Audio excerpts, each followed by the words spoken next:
Class 9 में आप सभी का स्वागत है। बच्चों, हम लोग पढ़ेंगे संचयन का पाठ 2, नाम है स्मृति। स्मृति मतलब होता है बच्चों याद। लेखक श्री राम शर्मा जी ने अपने बचपन की याद को कहानी बनाकर बहुत ही सुंदर ढंग से लिखा है। यह उनके बचपन की सच्ची घटना पर आधारित है।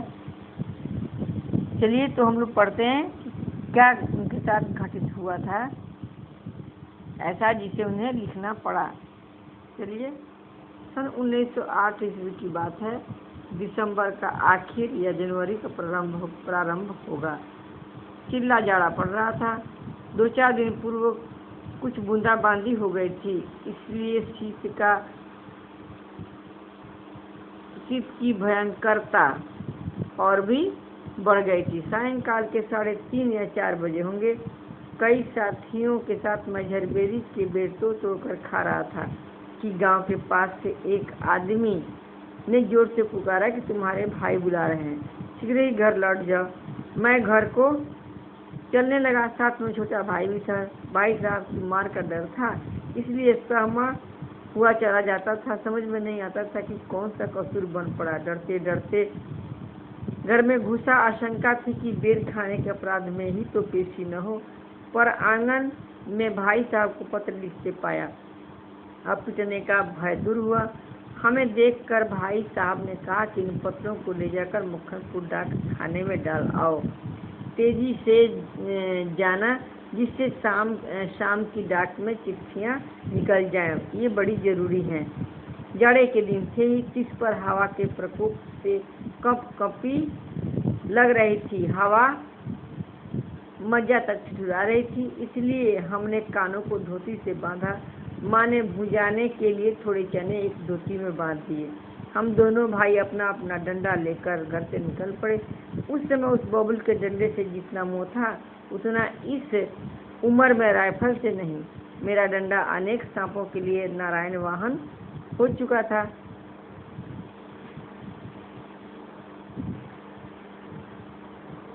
मक्खनपुर के स्कूल और गांव के बीच पड़ने वाले आम के पेड़ों से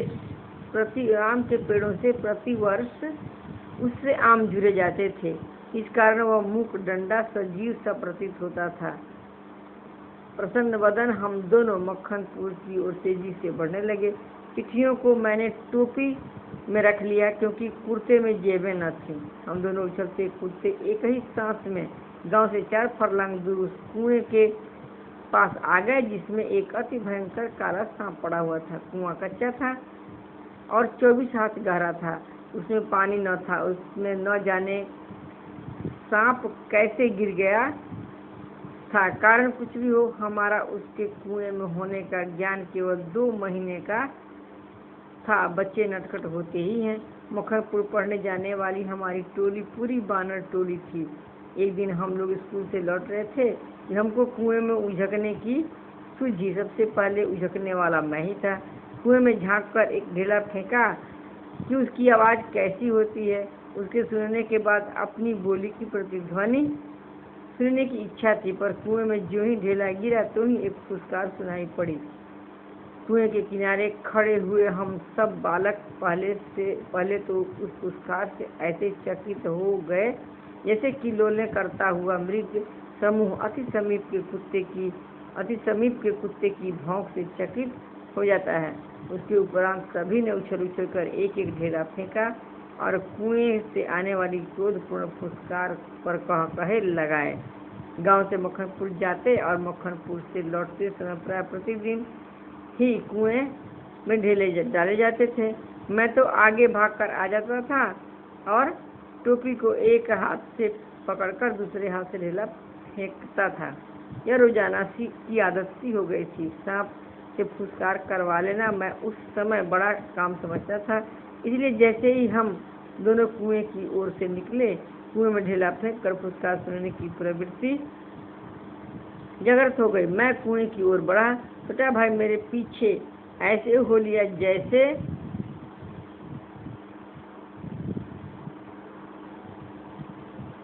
मृग शावक के पीछे छोटा मृग शावक होता है, जैसे बड़ा मृग शावक के पीछे। जैसे बड़े, यहाँ देखिए बच्चों, जैसे बड़े मृग शावक के पीछे छोटा मृग शावक होता है, हो लेता है। मृग शावक यानी मृग का बच्चा होता है, यानी बड़े मृग के बच्चे के पीछे जैसे छोटा मृग का बच्चा जाता है, वैसे इनके पीछे इनका भाई रहता था। तो उस दिन भी इनका भाई इनके पीछे चला गया। कुएं में किनारे से एक ढेला उठाया और उछल कर एक हाथ से टोपी उतारते हुए सांप पर ढेला गिरा दिया, पर मुझ पर तो बिजली से गिर पड़ी।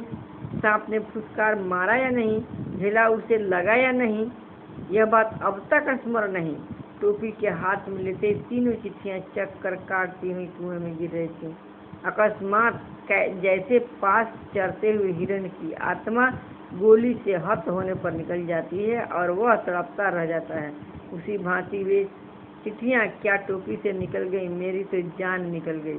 उसके गिरते ही मैंने उनको पकड़ने के लिए एक झपट्टा भी मारा, ठीक वैसे जैसे घायल से शिकारी को पेड़ पर चढ़ते देख उस पर हमला करता है, पर वे तो पहुंच से बाहर हो चुकी थीं। उनको पकड़ने की घबराहट में स्वयं झटके के कारण कुएं में गिर गया होता। कुएं की पाट पर बैठे हम रो रहे थे, छोटा भाई ढाढ़े मारकर और मैं चुपचाप आंखें डबडबाकर। पतीली में उफान आने से ढकना ऊपर उठ जाता है और पानी बाहर टपक जाता है। निराशा, पिटने के भय और उद्वेग से रोने का उफान आता था। पलकों के ढकने भीतर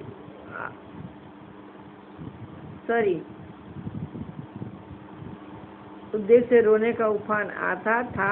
पलकों के ढकने भीतरी भावों को रोकने का प्रयत्न करते थे, पर कपोलों पर आंसू लुढ़क ही जाते थे। माँ की गोद की याद आती थी।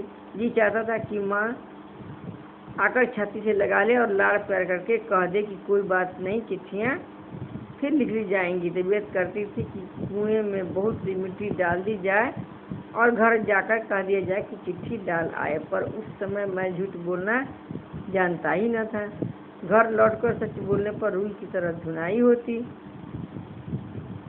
मार के ख्याल से शरीर ही नहीं मन भी कांप जाता था। सच बोलकर पिटने के भावी भय और झूठ बोलकर चिट्ठियों के न पहुंचने की जिम्मेदारी के बोझ से दबा मैं बैठा सिसक रहा था। इसी सोच विचार में 15 मिनट होने को आए। देर हो रही थी और उधर दिन का बुढ़ापा बढ़ता जाता था, यानी शाम होती जाती थी। कहीं भाग जाने को तबीयत करती थी, पर पिटने का भय और जिम्मेदारी की दुधारी तलवार कलेजे पर थी। धन्यवाद बच्चों। अब हम जो दूसरे दिन पढ़ेंगे, आप इतना पढ़िए और जितना ऊपर में नंबर दिए, जैसे दुधारी पर 4 नंबर लगाया गया है। यहाँ देखिए दुधारी नहीं होता, दोनों तरफ धार, दोनों तरफ से धार वाली, दोनों तरफ से धार थी कि एक तरफ से तो जवाबदेही थी कि चिट्ठी नहीं पहुँची तो कोई गड़बड़ काम हो जाता, दूसरी तरफ से पिटने का भी डर था, दोनों था।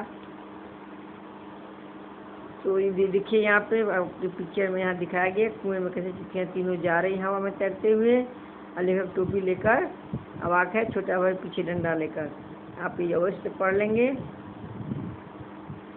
पेज 11 तक हम लोग पढ़ लिए हैं और 12 दूसरे दिन पढ़ेंगे। धन्यवाद।